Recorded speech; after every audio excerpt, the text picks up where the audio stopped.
ايه يا والدي؟ عامل ايه؟ واضح ان الجو عندك احلى جدا.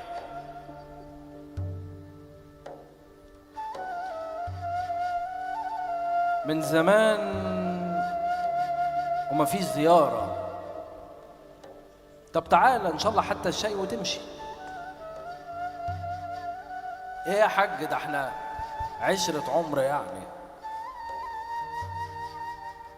بعد ما انت مشيت يا صاحبي عمر حضن الناس مسعني، كلهم بيبيعوا فيا ويشتروني، إلا كم واحد سايبهم طمنوني. أمي وإخواتي وصحابي الكام نفر، والقعاد بالليل لوحدي والسفر.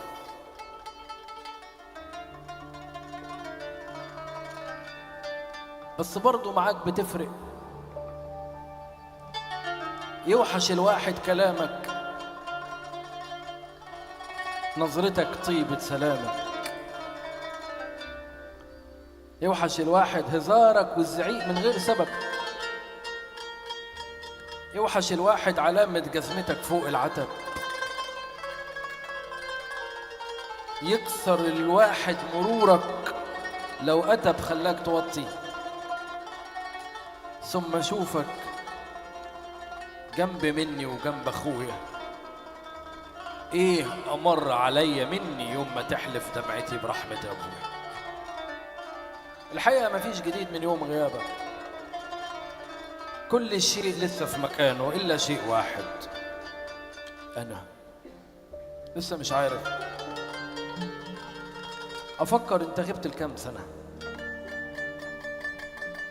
كنت صلب حزين في صمتك، كنت طيب من عظمتك، خفت منك واحترمتك.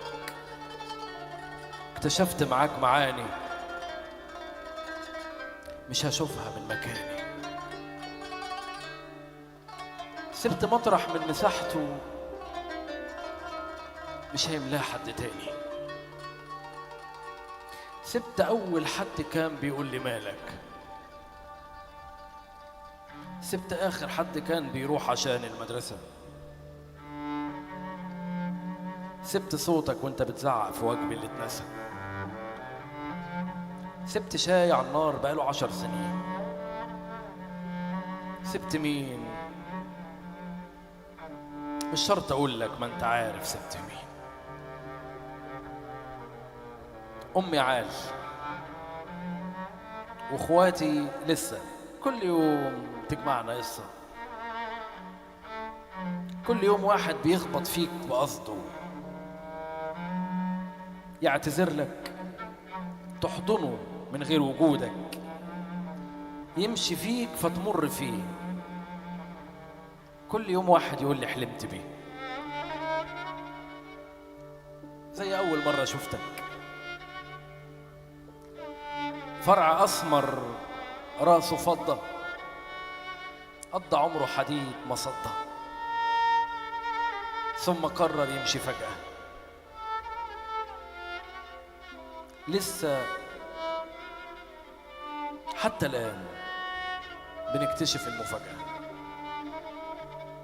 ثم نبكي، ثم نفتكرك فنضحك، ثم ايه؟ ما انت عارف ليه سايبني يا عم بحكي وانت ساكت؟ ما انت طول عمرك بتحكي وبسمعك.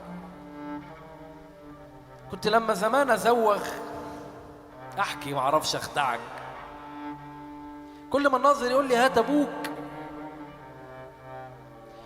كنت اقضي الليله خايف من عقابك، وانت كنت ترد بابك لاجل ما ادخل اقول ونخلص. من غيابك زدنا ياما، بس لما نزيد بننقص.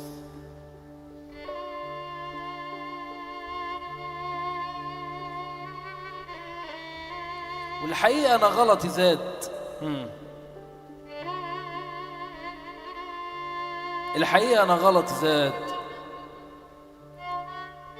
بس لسه بنول عقابك.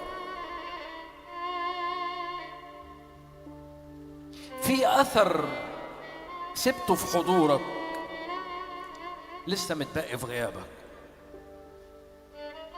والأثر هيعيش معانا، مش مكان لكن مكانة، مش جسد لكن بصيرة، شيء فهمناه واحنا حواليك على الحصيرة. اللي فاضل لينا احنا، واللي فاضل منا سيرة.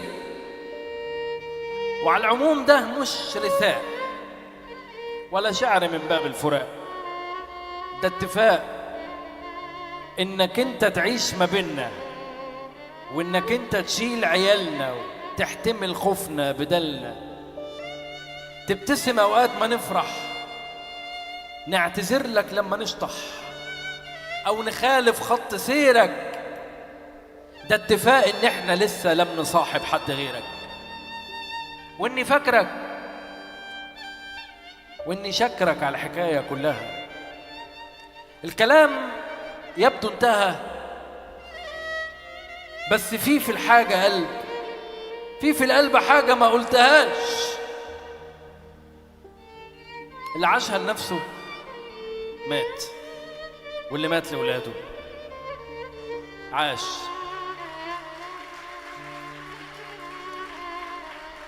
اللي شال الشيلة لسه ما تنساش، رب أسرة جدار عريض، صاحب الروح الوحيد. يلا همشي ولينا يعني كلام أكيد، بس رد الباب عشان لو حد قال لي هات أبوك أجي أقول لك وتعاقبني زي أنا ما هعاقب ابني لأجل يطلع مستقيم. اليتيم من عاش بدونك، فالحقيقة أنا مش يتيم. شكرا.